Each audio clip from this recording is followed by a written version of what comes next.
Caminos del Viento. Voces y silencios de los derechos humanos.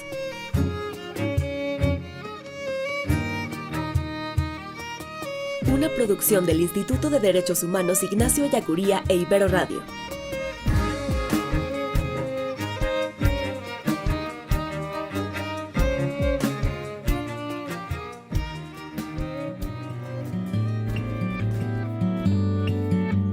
Bienvenidas y bienvenidos a Caminos del Viento. En el episodio de esta semana platicamos con el Dr. Tadeo Luna de la Mora, responsable del Programa de Seguridad y Justicia del IDIE, sobre la actuación de las policías municipales y presuntos abusos en la detención de personas, particularmente tras el caso de Carlos Portillo ocurrido en San Miguel Xochitl, Puebla. Les invitamos a seguirnos en redes sociales. En Facebook nos encuentran como Instituto de Derechos Humanos Ignacio Ellacuría y Medios Universitarios Ibero Puebla, y en Twitter como @idie_iberopue y @iberomediospue. Recuerden que también nos puede sintonizar todos los miércoles a la 1 de la tarde por Radio Choloyan 107.1 de FM. Mi nombre es Cuauhtémoc Cruz Isidoro. Iniciamos.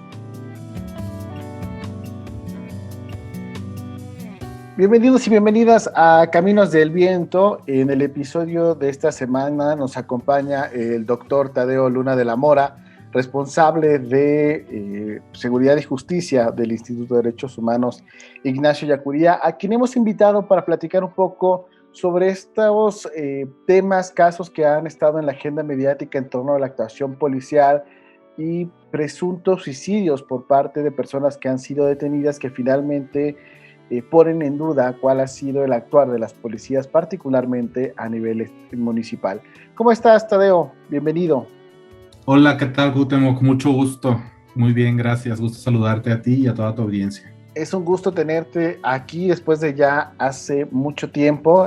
Ahora cambiamos un poco de tema, dejamos al lado los linchamientos, para entrar a esto que ha estado particularmente en Puebla en torno a este joven Carlos Portillo, egresado de la licenciatura en Artes Plásticas de la UAP, que fue detenido hace una semana y tras algunos procesos, finalmente la Policía Municipal de San Miguel Xochitl informó que Carlos se había suicidado, se había quitado la vida al interior de los separos, lo cual ha despertado pues cierta polémica en torno a la actuación. Preguntarte para arrancar, frente a este caso, ¿cuál sería el análisis o la evaluación que tendrías desde el Programa de Seguridad y Justicia? Bueno, pues yo te diría que el caso de la ejecución extrajudicial de Carlos es un caso más de una serie de abusos continuos por parte de las corporaciones encargadas de la seguridad en el país. No me refiero exclusivamente a la Policía Municipal de San Miguel Xochitl, sino que me refiero a que los abusos, los malos tratos, el exceso de violencia parece ser una práctica cotidiana de todas las agencias encargadas de la seguridad. Ahorita planteabas el término de ejecución extrajudicial. ¿Nos podrías compartir qué implicaciones tiene o cómo se determina este concepto que recuerdo ha sido utilizado en otros casos, por ejemplo, en este emblemático de Tlatlaya, ¿no? Se habla de ejecuciones extrajudiciales por parte del ejército. ¿Cómo podemos definir o acreditar una ejecución extrajudicial? Sí, mira, la ejecución extrajudicial es una palabra que viene del contexto de los derechos humanos, representa una grave violación a los derechos humanos y no es más que la privación arbitraria de la vida por parte de agentes del Estado, es decir, por una autoridad, o por particulares bajo orden, complicidad o aquiescencia de agentes del Estado. Entonces, prácticamente cualquier persona que sea asesinada por agentes del Estado, llámese policías, pero podría ser cualquier otro agente estatal, en el caso de militares, por ejemplo, o cualquier otro, estamos ante una posible ejecución extrajudicial. Entonces, particularmente en este caso, además de hablar de un abuso de la fuerza, podríamos hablar de un caso de violaciones graves a derechos humanos? Sí. Desde mi punto de vista, cualquier abuso cualquier uso o abuso de la fuerza de parte de agentes del Estado, llamémosle policías municipales, en este caso, representa una violación a los derechos humanos, ya sea, puede ser casos leves, como casos de malos tratos, pueden ser casos más graves como tortura, y después algunos casos de tortura derivan en estas ejecuciones extrajudiciales. Entonces podemos pensar podemos imaginarnos, digamos, el momento de la detención policial como un punto crucial en donde se juegan, o en donde están en juego más bien muchos de los derechos humanos, ¿no? Puede ser que te detengan y te agredan, es decir, que haya uso excesivo de la fuerza o que haya malos tratos. Después, en el momento de la detención, puede haber tortura, y esto puede dar pie a violaciones más graves, como la ejecución extrajudicial o incluso la desaparición forzada. ¿Qué podríamos esperar del caso por parte de las autoridades? Ya hay algunas detenciones, ya hay algunas investigaciones abiertas.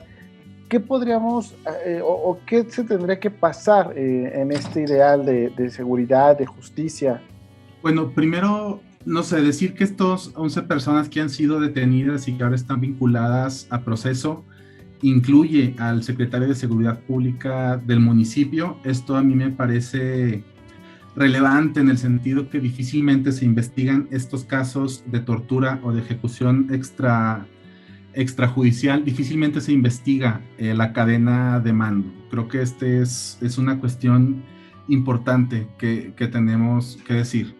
También yo esperaría que, bueno, pues habrá que ver el curso de las investigaciones que lleve a cabo la Fiscalía, pero al respecto a mí me preocupa que estas 11 personas que fueron detenidas por este caso, ninguno esté siendo investigada por el delito de homicidio, y más bien estén por delitos como encubrimiento, abandono de la función pública, usurpación de funciones.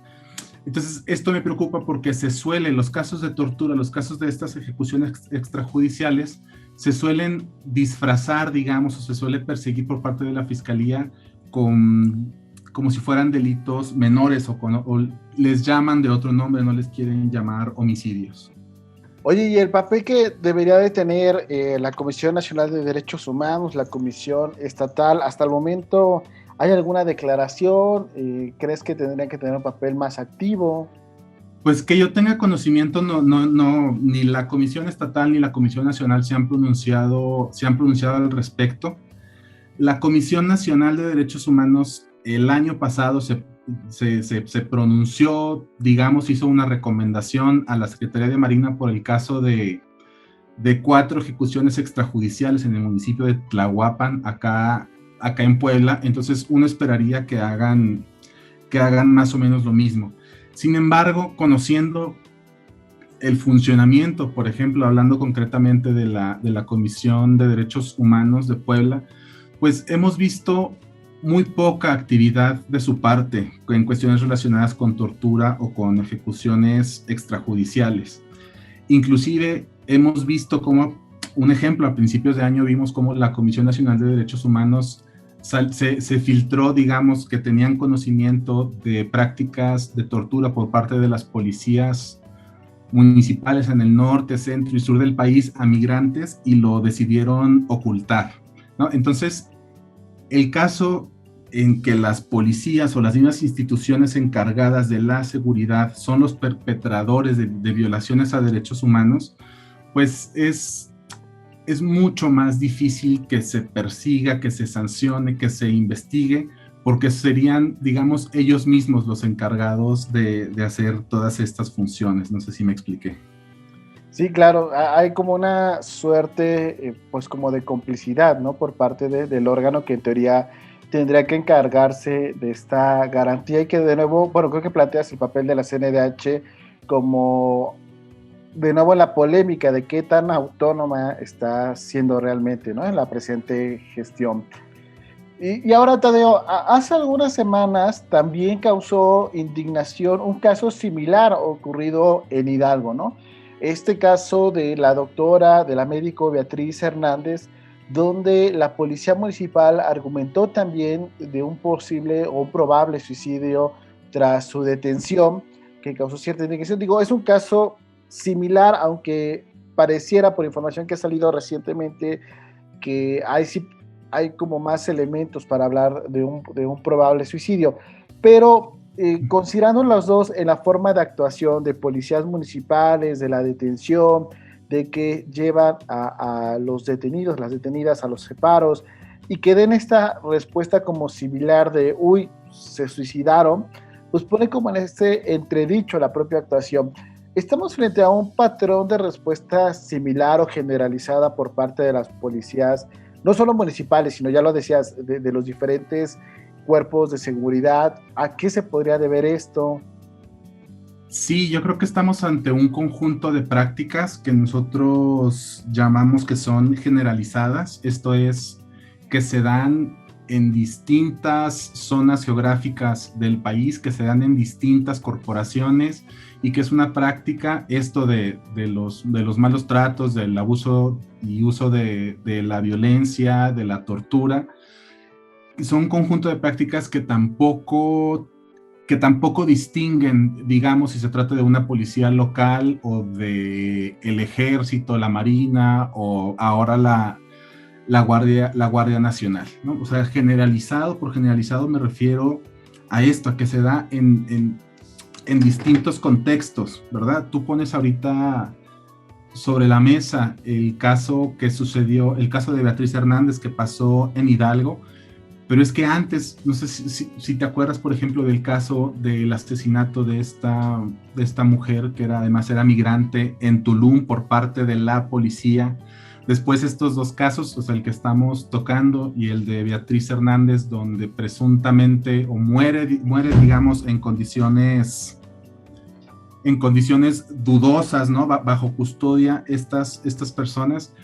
Son muchos casos y que se repiten a lo largo y ancho del país y a lo largo de la historia, ¿verdad? La diferencia es que ahora parece que nos enteramos un poco más. E incluso, aunque la información que ha surgido sobre este caso de Beatriz Hernández es que aparentemente sí se suicidó, pues allí hay una responsabilidad estatal, aunque no se trate de una ejecución extrajudicial, porque cuando una persona está bajo custodia, el Estado adquiere responsabilidades sobre la vida de esa persona.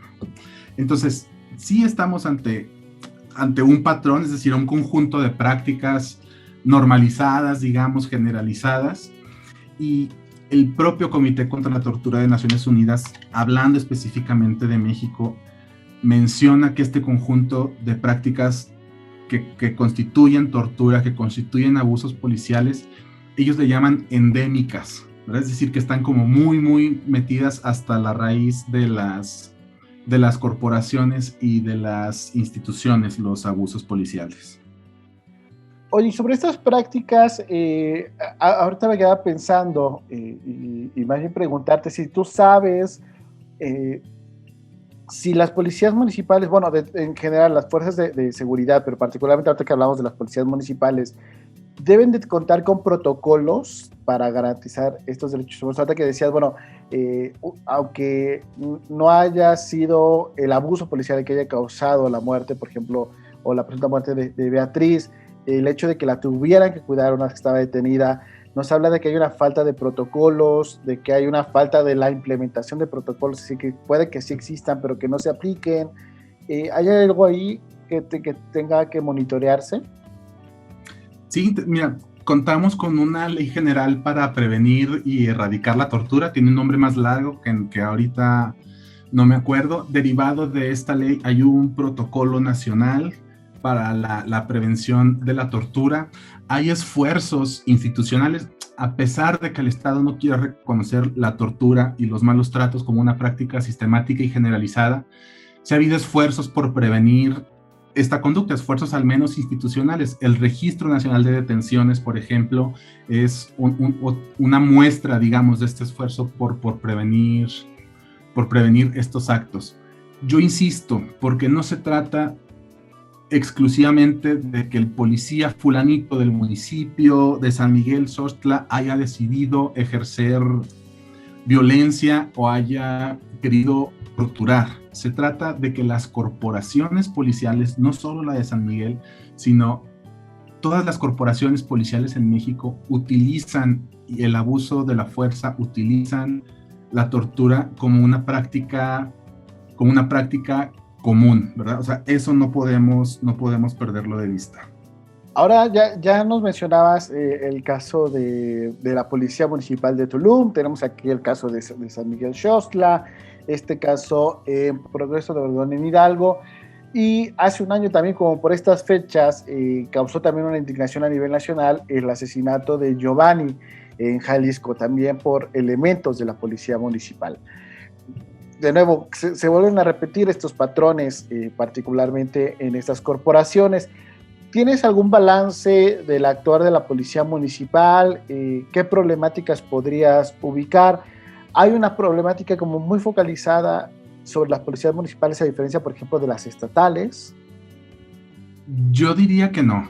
Yo creo que más bien el discurso oficial es decir que los casos de tortura son los que pasan allá en los municipios o con las corporaciones de policías municipales alejadas de los centros urbanos, es decir, como aquellas policías rurales que les falta capacitación, que no están lo suficientemente preparadas, ¿verdad? O sea, es como este discurso, digamos, para lavarse las manos de las corporaciones que están en contacto con la mayor cantidad de población. Háblese de policías municipales, de ciudades grandes o policías estatales, incluso el ejército o la marina. Este discurso es falso. Está comprobado que tanto la policía del municipio más perdido que tú me quieres mencionar, como la ahora Guardia Nacional, el Ejército, la Marina, todas las prácticas de uso excesivo de la fuerza y de la violencia. Según datos del World Justice Project, basados en la Encuesta Nacional de Población Privada de Libertad, esto data, o sea, es una encuesta que se realizó en 2016, el 87% de las personas detenidas por las Fuerzas Armadas, llámese Ejército o llámese Marina, sufrió tortura o malos tratos durante el arresto. Es decir, casi 9 de cada 10 personas que fueron detenidos por estas corporaciones sufrieron de malos tratos.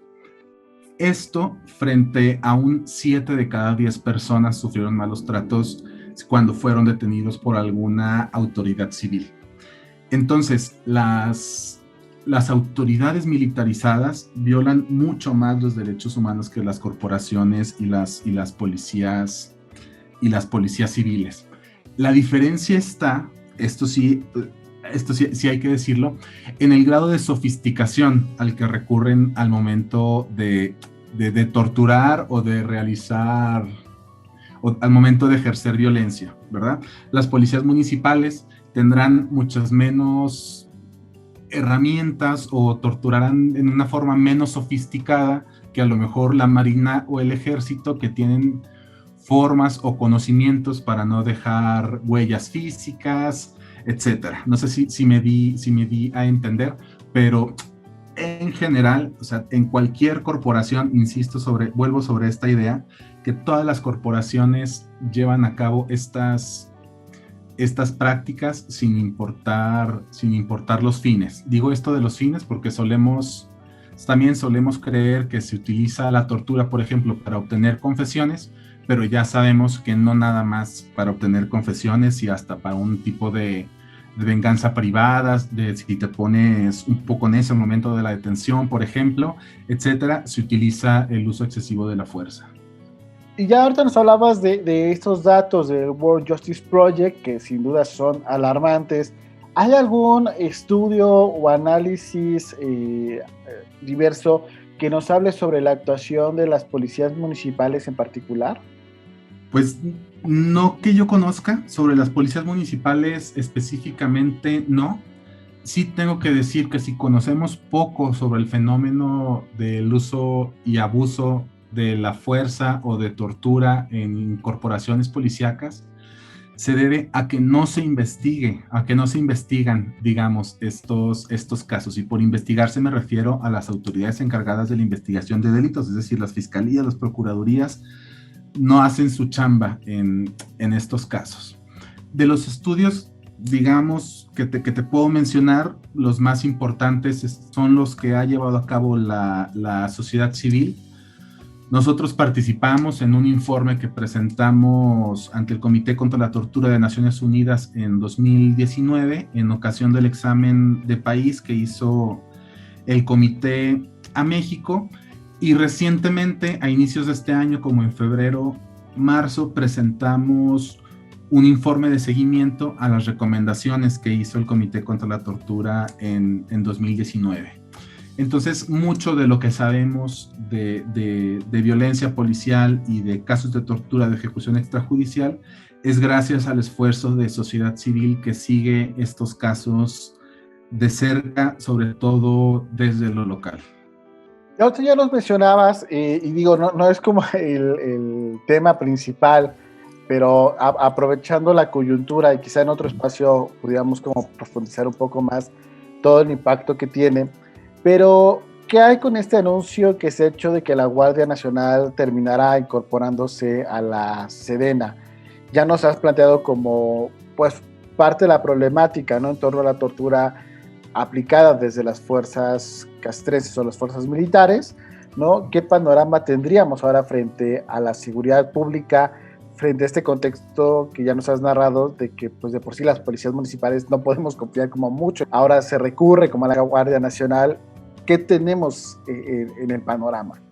Pues yo te diría que desde el punto de vista de los derechos humanos es un panorama desolador, es un panorama muy preocupante que se esté buscando legitimar, digamos, desde la propia ley, la inclusión de la Guardia Nacional al organigrama castrense o militar.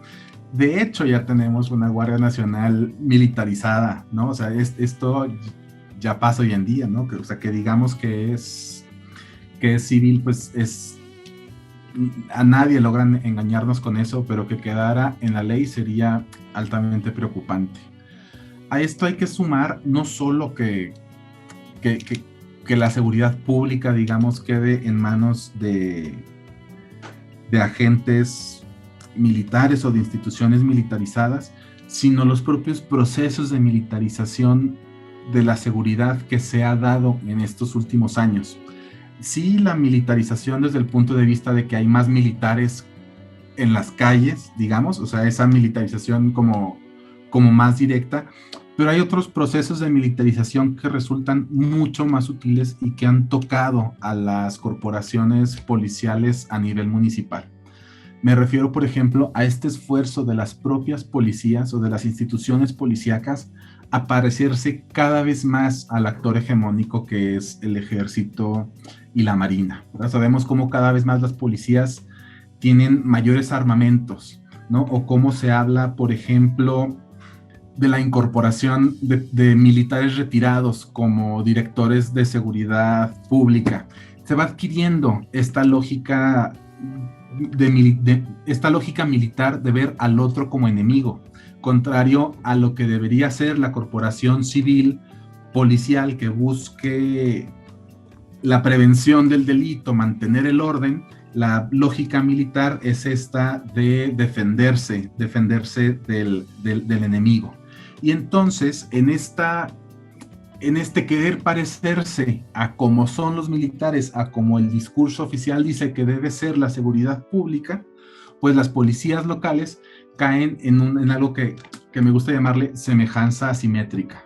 Asimétrica porque no tienen los mismos niveles de formación, tampoco tienen el acceso a los mismos recursos económicos. Por ejemplo, si comparas el ejército con una policía municipal, y entonces quedan en este desbalance que es sumamente riesgoso para el resto de los ciudadanos, ¿verdad?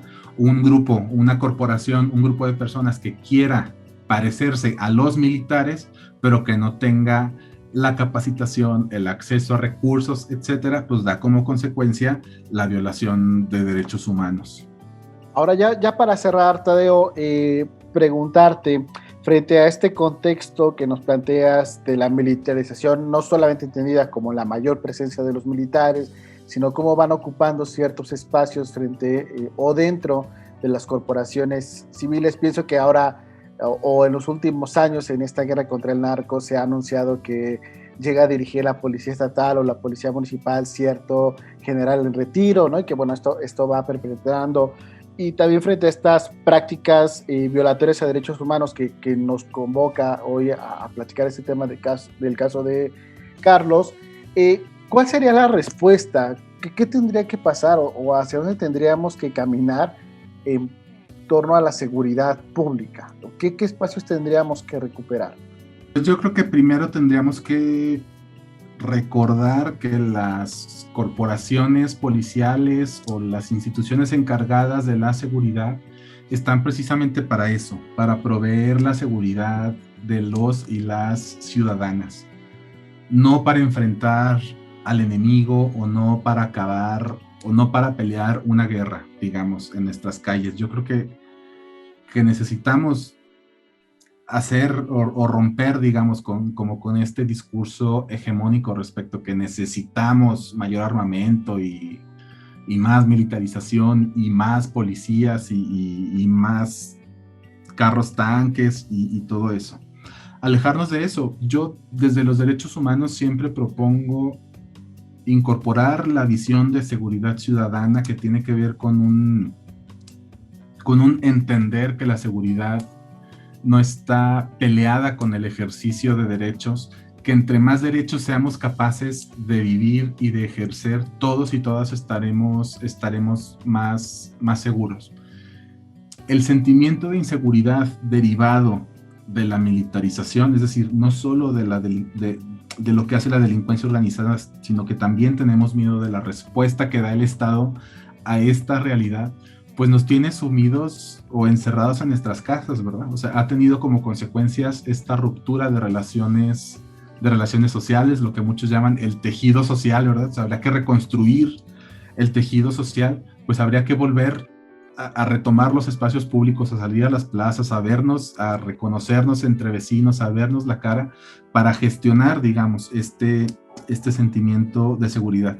Pasa todo esto por la creación de ciudadanía, es decir, por el conocimiento o el reconocimiento de nosotros personas como agentes de cambio, ¿no? Digamos que tenemos esta capacidad de transformar políticamente nuestra realidad. Y pues es un poco lo que yo te diría, ¿no? O sea, apostar, si desde 2006 ha empezado este proceso de militarización y esta respuesta de combate frontal frente a la delincuencia organizada, etcétera, etcétera, es decir, ya tiene tanto tiempo, ya nos dimos cuenta que no es la respuesta de verdad, porque los delitos no han bajado, porque el tráfico de drogas y de armas y de personas no han disminuido. Entonces es momento de pensar en estrategias alternativas a esta estrategia hegemónica de militarización. Muchísimas gracias, Tadeo, por este análisis, por estas reflexiones en torno a la seguridad y al acceso a la justicia. Nos pareció importante detenernos para revisar este caso, pues que no es ajeno, ¿no? Que vemos que no es único, que se repite o se ha repetido, como dices, a lo largo del tiempo y a lo largo y ancho del territorio mexicano. Pues más que agradecerte, Tadeo, por estas reflexiones. Gracias a ti. Finalmente decir que se haga justicia, que se investigue, que se sancione a los responsables, pero también más allá de eso, también que se nos dé garantías de no repetición. Es decir, que las autoridades encargadas de los 3 niveles de gobierno, es decir, que quien tenga que hacerse cargo, diga qué es lo que estas no vuelvan a pasar nunca. Pues con eso nos quedamos, sobre todo con las garantías de no repetición. Pues muchísimas gracias, Tadeo. Vamos a una pausa y continuamos.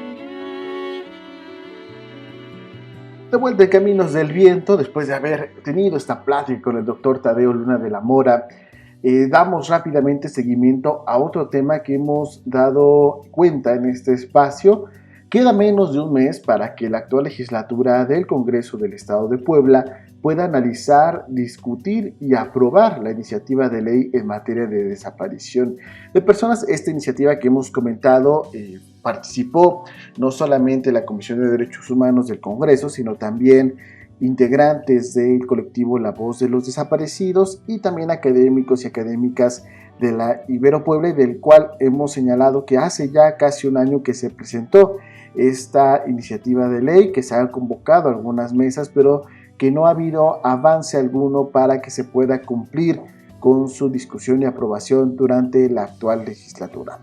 En este contexto, desde la Red Nacional de Organismos Civiles de Derechos Humanos, Todos los Derechos para Todas y Todos, exhortaron a las comisiones de Procuración, Administración de Justicia y de Derechos Humanos del Congreso del Estado. Estas dos comisiones que hemos señalado son las responsables de la dictaminación, a que asuman con seriedad su responsabilidad de legislar y atender de manera urgente el problema de la desaparición de personas en Puebla. A continuación, el comunicado que emitió la Red TDT.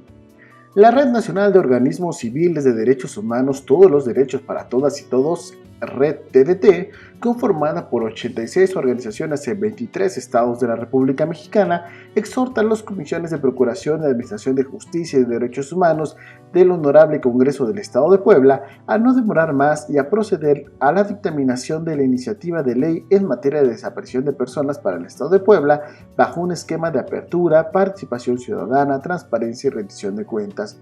Ha pasado casi un año de la presentación formal de la iniciativa, fruto del mecanismo tripartito instalado en la Universidad Iberoamericana Puebla en febrero de 2020 para su elaboración conjunta entre el colectivo La Voz de los Desaparecidos en Puebla, un equipo técnico de la Universidad Iberoamericana Puebla y la Comisión de Derechos Humanos del Congreso de Puebla. Hace más de 2 semanas, la mesa directiva de la actual legislatura convocó a una mesa interinstitucional de trabajo para que las diferentes instituciones públicas y organismos internacionales de derechos humanos, así como la propia área jurídica del Congreso de Puebla, hicieron públicas sus observaciones a la iniciativa, reconociendo su importancia y su apego en lo general, tanto a lo dispuesto en la ley general en la materia como a estándares internacionales. La mesa se llevó a cabo el 28 de mayo y en ella participaron representantes a nivel estatal del Tribunal Superior de Justicia, de la Fiscalía General de Justicia, de la Comisión Estatal de Derechos Humanos, de la Comisión Estatal de Búsqueda, de la Secretaría de Gobernación y de la Consejería Jurídica de la Oficina del Ejecutivo. De igual manera, representantes de la Oficina en México del Alto Comisionado de Naciones Unidas para los Derechos Humanos, del Comité Internacional de la Cruz Roja, del colectivo La Voz de los Desaparecidos en Puebla y de la Universidad Iberoamericana Puebla. En dicha mesa de trabajo, las presidentas de las comisiones de Procuración, Administración de Justicia y de Derechos Humanos del Honorable Congreso del Estado de Puebla recibieron las observaciones planteadas por las distintas dependencias y organismos internacionales a efecto de dar cauce al proceso de dictaminación, y en tanto la presidenta de la mesa directiva de la actual legislatura, la diputada María del Carmen Carrera Camacho, se comprometió a impulsar esta legislación.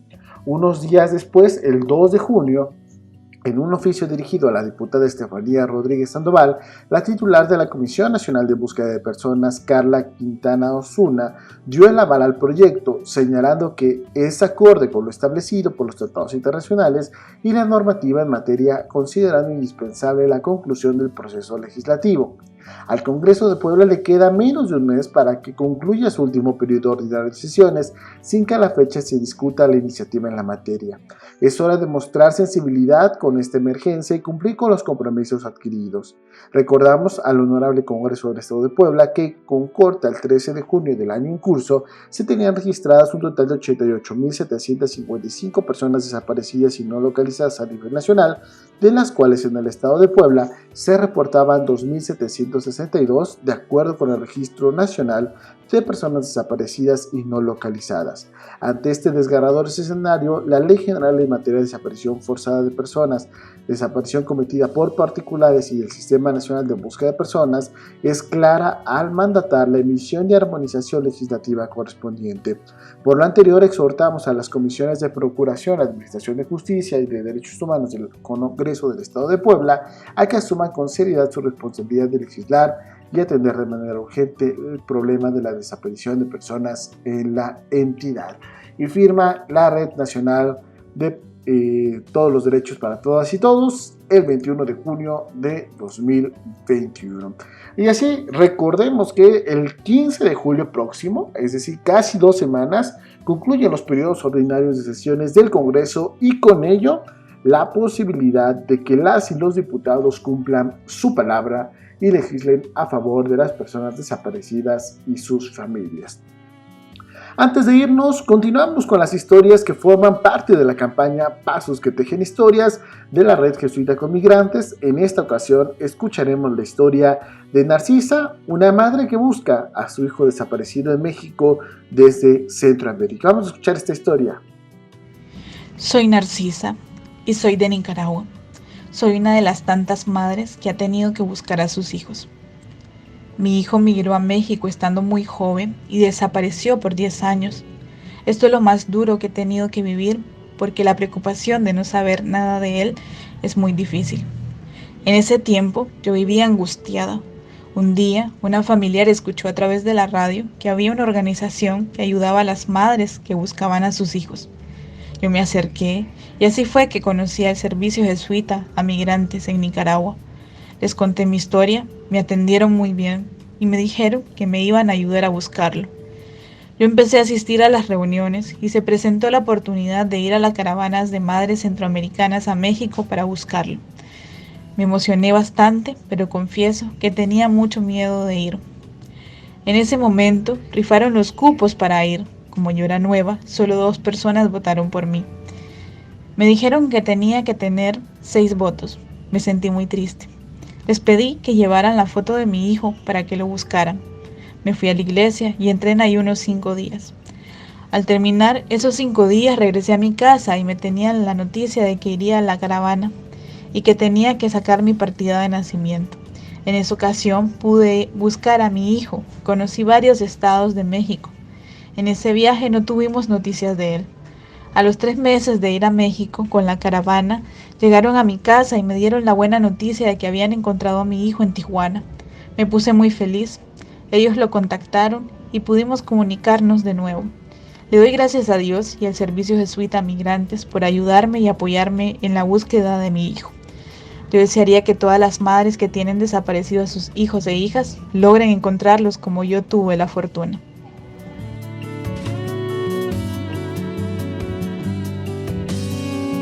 Así llegamos al final de un capítulo más de Caminos del Viento. Recuerde que nos puede seguir en redes sociales. En Facebook nos encuentra como Instituto de Derechos Humanos Ignacio Ellacuría y en Twitter como @idie_iberopue. También que nos pueden sintonizar todos los miércoles a la 1 de la tarde por Radio Choloyan 107.1 de FM. Recuerden que tenemos una cita todos los jueves en punto del mediodía a través de las diferentes plataformas digitales. Mi nombre es Cuauhtémoc Cruz Isidoro. A nombre del equipo del Instituto de Derechos Humanos Ignacio Ellacuría le agradezco su preferencia. Nos encontramos en la próxima. Hasta luego.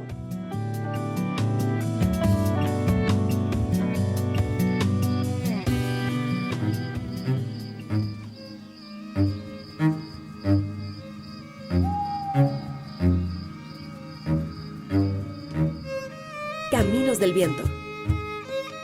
Voces y silencios de los derechos humanos.